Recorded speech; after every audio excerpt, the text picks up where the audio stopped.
Assalamualaikum anak-anak ibu. Salam sejahtera. Hari ini ibu nak sambung lagi berkenaan tentang consignment. Consignment di mana konsep kita tumpang letak barang di premis persemian sedia ada. Jadi kita tak perlu keluarkan modal untuk sewaan. Jadi ibu nak share lah apa yang telah dikongsikan oleh stokis Syahrizan ataupun yang selalu panggil Abang Ijan. Berkenaan tentang consignment di mana dia mempunyai 500 consignment yang dilakukan secara bersama dengan tim. Maksudnya macam contoh ibu berani tim dengan anak-anak ibu lah. Sebab kita kalau nak berjaya dalam dunia perniagaan ni, kita kena ada pilih salah satu. Dia ada banyak cabang kan untuk kita kembangkan bisnes kita. Dalam Nizandra kita boleh bina jemaah, di mana dulu ibu bangkit dengan bina jemaah. So kita boleh juga, ada orang tak suka nak bina jemaah sebab bina jemaah ni kita banyak deal dengan manusia. Maksudnya kita kena selalu coaching, mentoring.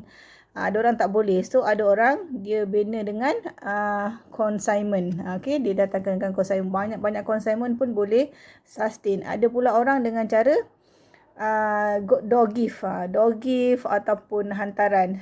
So dia bina dengan cara, contohnya Mama Roza kan, dia bina dengan cara hantaran. Ada pula orang yang bina dengan cara DRT, di Zandra Road Tour, yang kita bawa cara direct selling, kita jual produk tu kepada orang. Yang ni memang sangat mencabar, macam yang kita nampak orang jual dekat mangga di tepi jalan tu kan. Kita direct expose kepada customer, kan customer akan beli.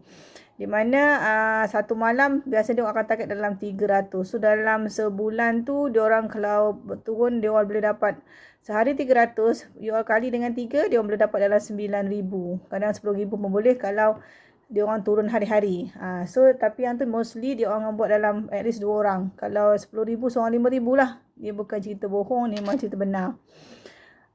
Boleh juga dengan melalui retail. So kalau you strong dekat retail, boleh kekalkan retail. Maksudnya kena pandailah upsell. Orang dah beli, upsell, and then jaga customer, jaga loyal customer. So jadi Abang Ijan ni dia sharekan tentang consignment. So consignment ni, dia kata kenapa dia pilih consignment, disebabkan consignment ni dia long term. Maksudnya perniagaan jangka panjang, lama. Kalau macam kita jual di bazar ataupun pasar malam, kadang-kadang sekejap je kan. Cantik pun bulan Ramadan, lepas tu tak ada dah. Dan risiko dia rendah. Untuk rugi tu memang sangat rendah. So risiko dia tak tinggi. Dia tak risiko untuk rugi ataupun risiko untuk bencana, macam kena bencana apa, sebab dia kita tumpah kedai orang kan. Kedai orang tu pula dah establish, maksudnya crowd dia ramai, jadi untuk risiko kerugian tu sangat rendah. Dan dia mencadangkan kalau kita nak pilih, kita boleh pilih car wash. Car wash, tengok crowd dia. Dia kat mana-mana pun kalau kita nak pilih tempat ni, kita tengok crowd dia, okay. Car wash, dicadangkan juga kedai runcit. Kedai runcit banyak crowd, banyak orang lalu masuk. And then stesen minyak. Stesen minyak pilihan utama dia. Dia memang masuk banyak stesen minyak, di mana dia kira tiang. Dia kata kalau kita kira tiang tu, setiap 3 tiang ada satu stesen minyak. So kalau ada 6 tiang, ada 2. So kalau boleh setiap stesen minyak tu kita kena masuk dan dapatkanlah untuk sudut kita. And then kedai makan. Kedai makan pun sangat bagus. Kedai makan banyak. Dan kita boleh approach kedai makan. And then kedai alat tulis. Kedai alat tulis pun boleh. Okay, kedai alat tulis pun kita boleh masuk. Dan juga minimarket. Minimarket ni minimart, macam Speedmart, Keepmart, macam tu kan. You all boleh masuk. So dia adalah yang dia cadangkan. Dan macam Zurin kat Singapore, dia cadangkan juga untuk kedai handphone. Masuk kedai handphone. Kedai handphone sangat baguslah untuk sebab yang datang tu crowd dia agak okey. So dia masuk semua kedai handphone dekat Singapura. And then dia menerangkan tentang, maksudnya tools, benda yang kita kena ada masa kita datang approach tu. Kita perlu sediakan name card, flyers, okay, and then kena ada air freshener sample, bawa juga. And then kita kena ada sekurang-kurangnya satu set rak AF yang di Zandra punya, yang kertas tu, yang agak bulky tapi ringan tu. And then 2 hanging rack. Hanging rack ni selalunya dia ambil yang 3 tingkat. Okay, 3 tingkat. So dia memang ready made ada dalam kereta. Ready stock, ready ada dalam kereta, sebab Dia memang target untuk setiap hari kena close kurang-kurangnya 3. 3 ke 4 tu akan dapat. So benda tu kena ada bila nak close terus dah ada barang lah. Jadi macam AF pun dia dah ada dalam kereta. Dan memang dikata memang dia akan bawa tu rak AF dengan 2 rak hanging. Target dia satu hari memang 3 ke 4 tempat lah. And then yang ibu cerita tadi lah pasal tiang-tiang stesen minyak tu, dia memang target semua stesen minyak dekat situ dia akan target dapat. Kalau dia kali pertama dia approach tak dapat, dia akan datang kali kedua, kali ketiga sampai 5 kali.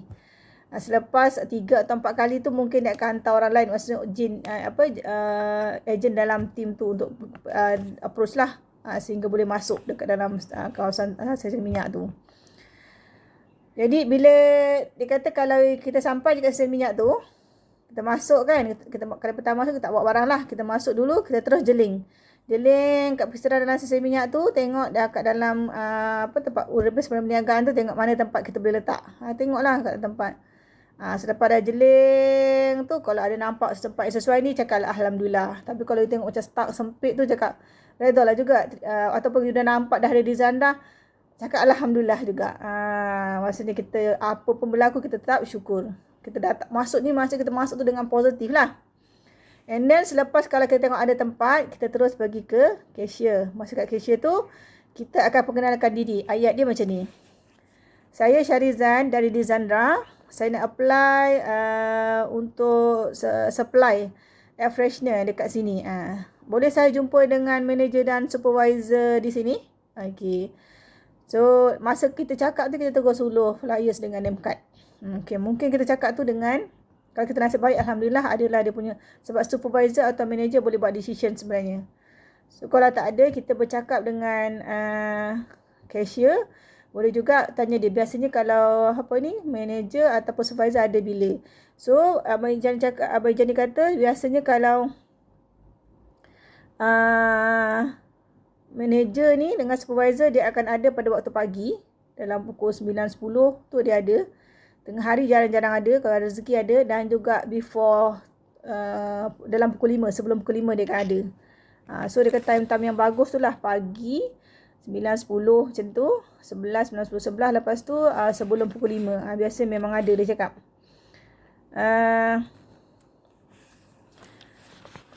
Selepas tu, bila tadi kan dia cakap yang dia kenalkan diri dia. Bila pihak stesen minyak tu kata, ataupun kedai tu kata, okey saya panggil supervisor, jumpa supervisor pula kan. Ayat yang sama, saya Syarizan ataupun saya Anita daripada Dizandra, nak supply air freshener dekat sini. Ulur kad dengan flyers juga kepada inilah orang yang person in charge tu. Okay. And then kalau bagi Abang Ijan ni, dia memang sediakan dalam satu handphone dia. Kat handphone dia tu dekat galeri ada satu album tentang kat mana dia dah supply, apa nama company dia, kalau dia ada kios dia kat mana, dia yang authorized, maksudnya apa ni, kita punya authorized sebagai inilah. Kalau you all agent dengan dropship, mungkin ada nombor ID apa semua kan, ataupun boleh je pinjam gambar daripada ibu punya outlet. Ni gambar outlet ibu, ambil sijil ibu punya sah perniagaan daripada Dizandra tu pun boleh. Maksudnya kat situ kita punya HQ. And then disimpan dalam album WhatsApp galeri tu lah. Tapi kalau Zuri yang kat Singapore, dia sediakan satu file yang boleh buka company profile, lepas tu AF yang ada, lepas tu testimoni pun ada, gambar-gambar AF pun ada, lepas tu kat mana dia dah supply. Dia sediakan satu file, suruh tunjuk kepada pihak tu. Kalau rajin, sediakan 2. Satu untuk kita punya, satu lagi untuk kalau dia nak simpan. Okay. And then kita tetapkan harga RM8, jual RM10. Katalah dia nak harga lebih murah. So kita deal cara dia macam ni. Saya dapat RM6, so saya jual RM8, saya untung RM2. Tuan dapat RM8, jual RM2. So kita win-win situation. Saya untung RM2, tuan untung RM2. So adalah, tapi kalau tak kurang, saya untung RM1, saya susah nak rolling modal. Dia memang guna ayat tu untuk state dekat harga yang RM8 tu. Lepas tu, dah bercakap tu, Kalau okey, boleh bawa terus. Kalau macam okey, sekejap ni saya boleh tunjukkan saya punya rak. Rak tu kena dengar ada dalam kereta. Pergi ambil rak tu, terus letak tempat yang kita jeling tadi. Boleh letak kat sini kita kata. So kita tunjuk. Lepas tu ceritakan kat dia bahawa kalau biasanya sel saya kat tempat lain dalam 100 ke 200 botol boleh jalan. So dalam 200 ke 400 tuan boleh dapatlah bulanan daripada sel di Zandra. Sebab di Zandra ni memang wangian yang telah viral, laku keras dan dia punya ingredient AF tu memang ada sertifikat selamat lah, selamat daripada kesan toksik ke apa kan. Jadi dia ceritakan yang dia boleh masuk dekat semua stesen minyak tu, semua stesen minyak dia dapat dekat kaunter. Kau boleh depan kaunter dia dapat. Dekat Petron, Caltex, Shell, kecuali Petronas lah. Petronas ni agak ada masalah sikit lah. Dia kata kalau dapat pun mula dapat dekat depan kaunter and then dapat dekat belakang. Dia pindahkan selepas audit. Sebab Petronas ni dia ada audit. So kalau macam dia punya apa ni, orang yang datang buat check up tu tak setuju, dia kena pindah ke belakang. So far dia kata yang lain semua okey. So macam tadi ada sharing daripada Dr. Hasnah kan. Hari ni punya pada bulan 1 Januari ni, Dr. Hasnah tu antara sel dia banyak, dia dapat supply AFD Petron. So you all kalau nak go kepada Petron, Shell, sebenarnya boleh. You kata je boleh, insya-Allah you akan dapat. Di mana dekat situ je dia restock dalam 3000 AF sebulan kotak. Okey, 3000 kali 10. Sebab tu dia dapat 5 angka. Ini ibu tahu sebab dia adalah ejen stokis Siti. So kebetulan masa Siti datang tu dekat KL, area KL, dia pun duduk kat area KL, managernya ada kat situ dan waktu tu waktu pagi. Kebetulan ada manager terus di dan dapat terus masuk. So you all cubalah dekat stesen minyak ni. Okey. Saya kita dah cerita tadi kan, kita dah ada lepas tu kita masuk kat rak 3 tingkat tu. Ibu sebelum ni ada share gambar. Dekat rak 3 tingkat tu kat atas tu kita kena letak tag nama kita, nama di Zandra, lepas tu ada nombor telefon kita dengan air freshener tulis RM RM10. Nanti refer kat ibu punya gambar yang ibu hantar. Dalam ibu akan masukkan dalam grup consignment lah untuk tunjuk. Lepas tu bila dah sudah tu dia masih tak boleh dapat decision kan, cakap sini. Saya tinggal dulu barang ni kat sini. So apa-apa nanti saya akan datang balik ataupun bila bos you dah tengok dia dah buat decision, call saya balik lah. Tak kisahlah sama ada terima ke tak terima. Saya tinggal sini dulu, nanti call saya balik. Terima kasih. Macam tu lah. Cara dia buat tu. Maksud cara dia approach tu sangat profesional, sangat tidak mendesak. So sangat relax lah. Dan memang turun tu kena pakai smart, cantik dan berkeyakinan. So kita bukan macam tersipu-sipu lah. Direct je. Macam perompak macam tengok sana sini yang masa dalam. Tak pergi direct sampai kita jadi terus pergi direct kat kaunter katanya. Ataupun kalau kita nampak orang yang macam penyelia kat situ kan. Dia kata kalau kena reject tu biasa. Memang tak ada masalah. Memang normal lah kena reject ni. So why bother, dia cakap just go next lah, pergi yang next untuk dapatkan new consignment. Okay, and then apa yang dia buat adalah kalau ada case yang macam dia minta kalau setakat 1-2 dia minta air freshener untuk supply dekat situ, just bagi je lah. Tapi kalau dah macam minta 10, 5 apa semua tu, kena ceritalah yang kita nak guna untuk rolling modal. And then payment, dia kata payment ada 2 cara. Sama ada by card, by check, 3 cara. By card, by check atau by cash. Ada 3 dia kata. Selalunya by card, by check atau by cash. Kita suka kalau terima, dia kata tak kisahlah 3-3 pun okey. Cuma sistem dia guna adalah ada 2. Satu dia panggil sistem bill to bill.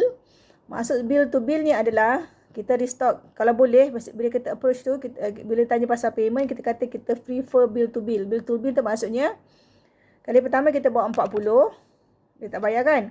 Kali kedua kita datang nak supply kata bulan minggu kedua ataupun pada ujung bulan kita datang, kita supply. Lepas tu dia bayar yang 40 tu, kita 40 yang baru masuk, 40 yang dia dah ambil sebelum ni dia bayar.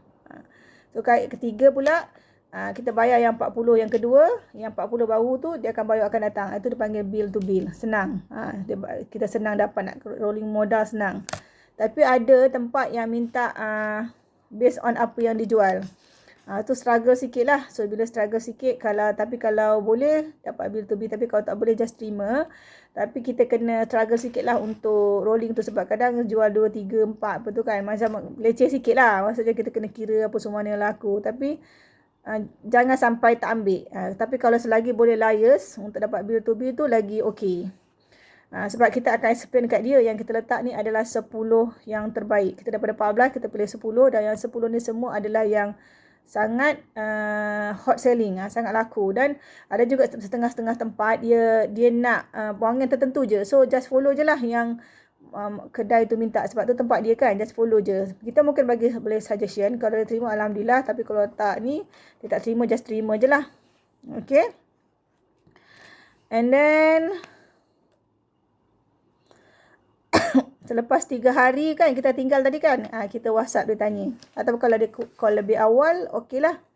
Dah boleh start dah.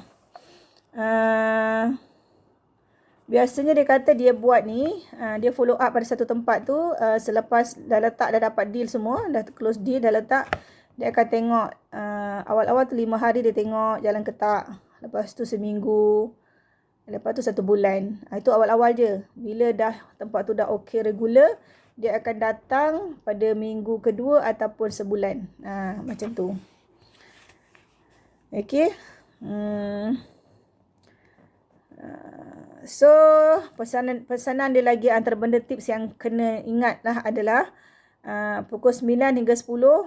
9, 10, 11 tu lah antara waktu yang bagus tu datang, ataupun 3 ke 5 PM petang, di mana supervisor atau manager biasanya ada.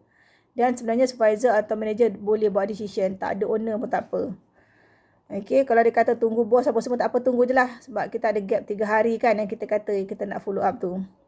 Dan mesti letak target 3 hari, 1 hari 3. Dia kata insyaAllah akan dapat. Dan pastikan ready stock AF tu kena ada lah. Sebab kadang-kadang dia kata boleh tak you supply petang ni. Kita tak ada. Memang teruk lah baru sibuk nak restock kat stokis. Memang tak boleh lah. So kita kena ready stock. Dan juga ready tools tadilah. Tools tu adalah tadi yang kita ada card, kita ada flyers, kita ada rak tu. Dan juga AF lah. Lepas tu dia cerita juga tentang berapa dia letak pada satu consignment. So dia kata dia letak 24 hingga 32. So 24 hingga 32 tu dia pilih, biasanya kalau yang hot selling tu 3 ke 4 lah. 3 ke 4. Lepas tu yang tak hot selling tu letak 2 je. Tak hot selling contohnya macam caramel lah.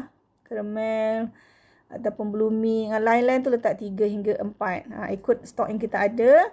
Dan mudah lah untuk, tapi mudah untuk kita observe nanti. Okay.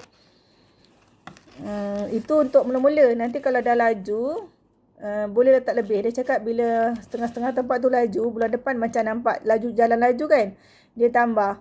Yang hot selling tu dia tambah kepada 5 ke 6 macam tu. Yang tak hot selling tu 2 ke 4. Bila tengok laju lagi tambah 10 terus-terus lah. Maksud kita bagi makin banyak letak. Macam tu.